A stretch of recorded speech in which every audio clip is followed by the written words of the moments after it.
Welcome back to another episode. You guys are having an amazing freaking day. So today we have an exciting episode for you. Today we're going to be melting some soft plastics down. We're going to be putting them into some molds. And we'll show you guys how that all works. Alright, so now you guys see all the molds we are laying out here. So we have just a regular Senko, more like your crack and claw, your crawl style beaver bait there. Some little ice fishing jigs right there. Some mosquito looking guys right there. I don't really know what these guys are called. And you guys got your ring fry right there. So those are the molds we are going to be pouring today. And we are just using some old baits, old rubber styled baits. So instead of throwing these away, you know, put them to waste, we just melt them down and we use them again. So we're going to send it over to Josh and he's going to take it away from here. Alright, before you pour your molds, especially these stone molds, they get really sticky if you don't hit them with some worm oil. I've used vegetable oil before, but it doesn't work as good, so you get a little worm oil. Take it on here. You don't want too much in there, because if you get too much in there, then the plastic can't go where it needs to go. So I just kind of dumped it in there. This is a real tricky one. And it's good for like 2 or 3 pours. Any more than that, the baits will take the oil out of it. And if you don't have the oil, your baits will also be like a flat or a matte color, instead of being nice and shiny. They look kind of rough, which if you're going for that, it's good. Okay, we clamp them, because if you don't clamp them, the mold will just come apart. And your biggest enemy is keeping your plastic warm enough. And your second biggest enemy is flashing, which is when you push too hard on your injector, and despite having the clamps, it still pushes that mold apart a little bit, and you'll have little areas around the edge of your bait that actually has plastic where it shouldn't be. And then you got to trim it off or try and re-pour it again. Alright, so now we got our colors separated. We're going to make 3 colors today, probably all the molds in each different color. Once you get them separated, you want to break them down a little bit, because they're big and it will take a long time to melt. These small areas will get hot and burn up on you before these larger areas get a chance to melt down. Cut them up. The smaller the better, but they'll all melt someday. You always have to have extra, because you're going to melt it into here. You're never going to get it all out of the cup, because you have to suck it up with your plunger. Pouring in the plunger would be just asking to get burnt, and you'd wind up with a lot of air. So when you suck it up, you have no air, because you push the plunger down into the cup. Suck it up, and you never suck it dry. So you're always going to have some left in the cup. You can't use 4 worms to make 4 worms, because you have that. You're going to have some left in the plunger as well. So you always have to have more than what you plan to pour. Get them all cut up. So now, put it in the microwave. See, that's my face. Pretty old and nasty. It was a freebie. Somebody got it for me for this purpose. Don't want to use your inside microwave, because the fumes are dangerous. It'll burn your brain cells, and you won't be very smart. Plus, the wife, the mom, anyone else that has to use it is not going to be happy about it. Alright. Put it on for 2 minutes, and we wait. You can use whatever you want to stir it. You can take your best spoon, but again, someone's not going to be happy about it. Use these wood bamboo sticks. Comes off really easy, this plastic. Doesn't matter what you get it on, really.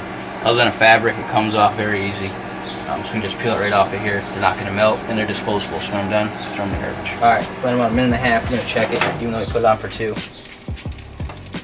Don't suck that in. Wear a respirator if you got one. Use Pyrex. Get all bubbly like that. But, still got chunks. Stir it up. Like anything else you don't want to burn, you stir it. It's smoking really heavy. It means that you're burning it. So either turn the power on your microwave down, or start going in smaller increments as you're going.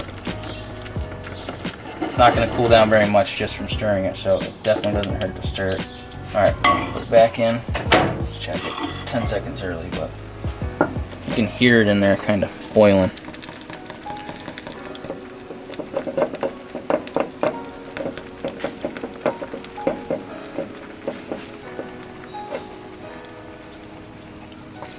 Flowing pretty good off of the skewers.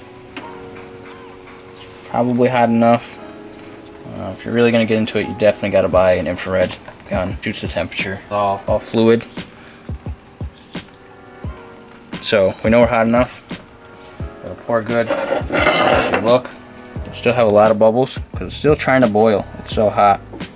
So we actually got to keep stirring and give it a chance to cool down just a little bit and try and get those bubbles out of there so we don't have them in our mold. Okay, you see we've got the bubbles off the top of there mostly. Bubbles aren't going to be down here nearly as much. So you're going to be pushing your plunger down in to the bottom and sucking that up. And like I said, you're never going to want to suck until you get air because otherwise you've got a problem. Alright, let's start with the big guy first. This thing goes.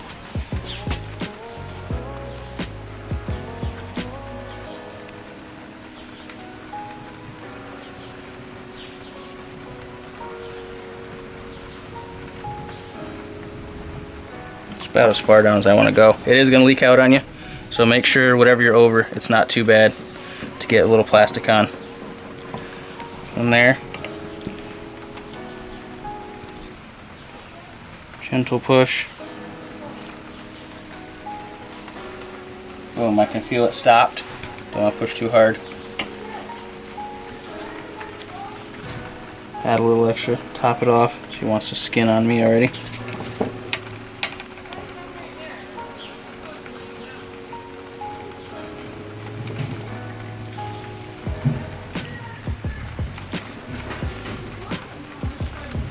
You have this problem a lot if you're pouring in cooler temperatures. Some of these molds seem like to take nothing. Maybe it is taking nothing. Alright, we got a lot on there, so we're going to go ahead, put that in there, squirt this out, and reheat it. Alright, once you let your molds cool for a couple of minutes, maybe 30 seconds really, for the first pour, they're going to heat up as you keep pouring, so you're going to have to wait longer and longer for that bait to really set up, otherwise it's going to be soft and you can rip it easily. We got the Senko, the crack and craw look-alike, and we got this small bait. We didn't get these because our plastic cooled down too quick, so we're gonna get those on the next pour. We're gonna reheat. Now I know I made a big mistake here. I saw it as soon as I went to pour it, but it was too late. I had the mold tipped up like this, which is absolute no-no. It's either gotta be flat or up like this so that air can come up. It does have small channels. You can see, I'll show you in the mold for that to go, but let's see if we got anything here. Alright, we did okay anyways, despite my amateur mistakes. Got some Senkos. A lot of people will stick these in water now to cool them off. Make sure they don't get damaged at all. You just go ahead and you pop these off of here. That's why you'll see your worm always has like that when you buy it from the manufacturer, because they have to be separated from the mold somewhere. That's our extra. There's some nice deep cherry sparkly Senkos. They all seem to come out good. You'll know if they're not. They'll be soft or they'll have an air bubble. Maybe it'll come to the surface or not. They won't be good. But you can see there's nothing wrong with these. Go to the next one. Hopefully we had as much luck there.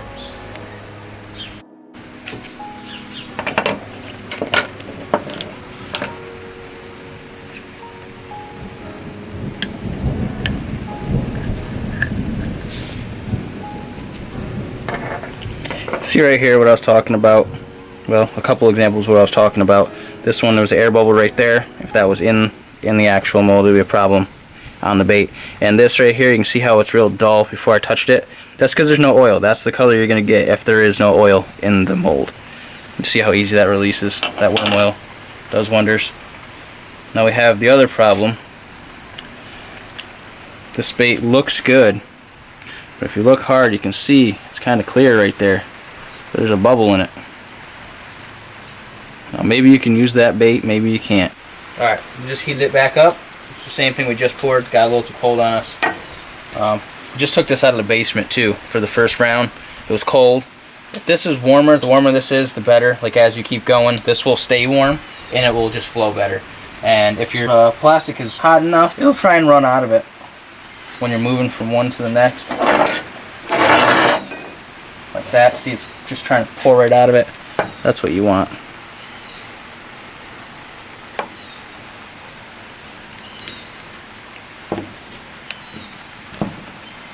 Oh no.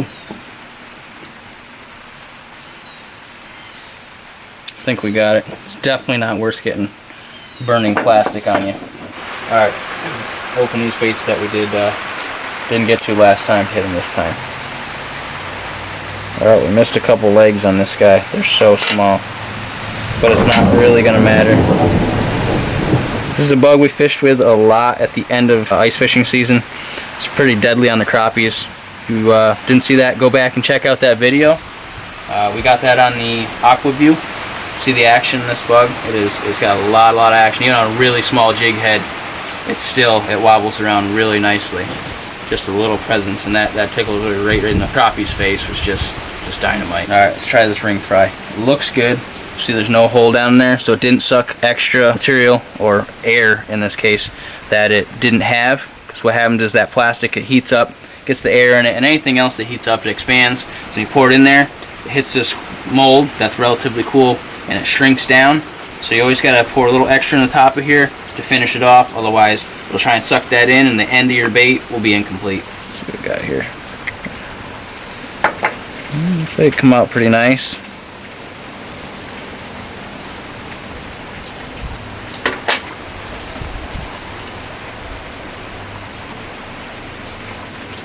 You can see all these baits are real soft, and this is a ring fry, so they're going to be softer anyways. They're meant to have more flex to them, a little more action, but they're soft. You can buy plastic hardener or softener, whichever you need. You can also buy a plastic stabilizer, but unless you're having a real problem with burning, in which case you're probably using a name brand bait that just doesn't remelt well. I think the power baits by Berkley, those tend to burn, but most generic plastic and the Plastisol, anything anyone else has poured before, generally remelts pretty well. Now, let's get to this one. This is what happens if you don't clamp the end because you're in a hurry. This is flash, it's over poured a whole lot. If you have multiple problems with this bait, we have this over pour, and we have this hole. Melt it back down. Try it again. So when you're cleaning up, we're not done yet, but we're still going to clean up a little bit because cleanliness is next to godliness. And we want to change the colors. So like I was saying, it comes off pretty easy. It looks like it's really melted on there, but it just rolls right off. All the stuff peels right up. On most surfaces, it's not a problem at all. You just throw it back in your cup. Even wood, it comes off of pretty well. It doesn't soak in. It cools off so fast that it doesn't really stick to much. Okay, we'll be back with the next color. Alright, we just remelted another color. We're going to try and pour that. We're going to start with the small baits first. Hopefully we can get those to pour.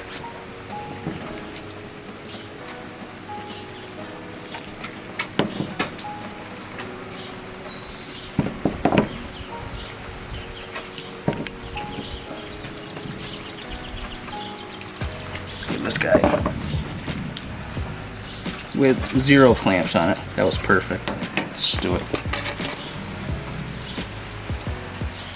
No way, if this comes out, I want to shit. Well boys, we forgot the clamps on this one. Like I said, we're rushing, the weather's getting a little bad out here, but they did not turn out bad at all. Got a little over pour there, but A little trimming. It's nothing you can't fix. I think we had better luck with these guys than we've been. I want that tiny one to turn out good. Alright, well, we'll try that one first. That mold's cold because it hasn't poured any plastic in there yet. Moment of truth. It's kind of pulling apart like it might have turned out. Hey, we got it. Nice. Woo. Little dinky guys here. Put it on here so you guys can see it good. That little guy. And these things, figure even in that real cold water, these guys are gonna bounce around real nice. Okay, that's the other bug we got. His favorite. Oh, it Here turned out really good. Yep, we got all the legs and everything on this one. As long as we can get them out of the mold. This mold's starting to get a little dry. See, in the actual area, it's pretty dry.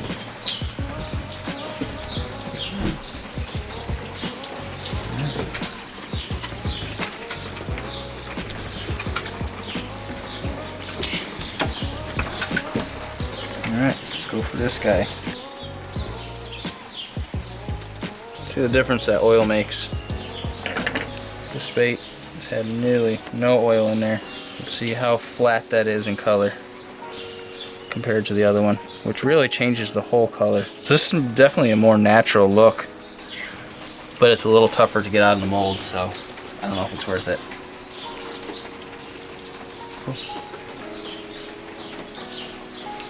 Not bad, boys and girls. You got a day worth of freaking fishing gear there in probably 15 minutes, 20 minutes. Let's try the ring fry.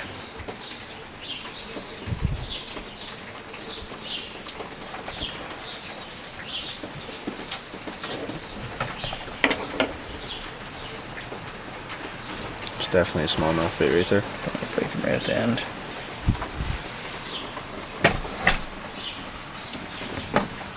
Alright, we're gonna shoot our last color today.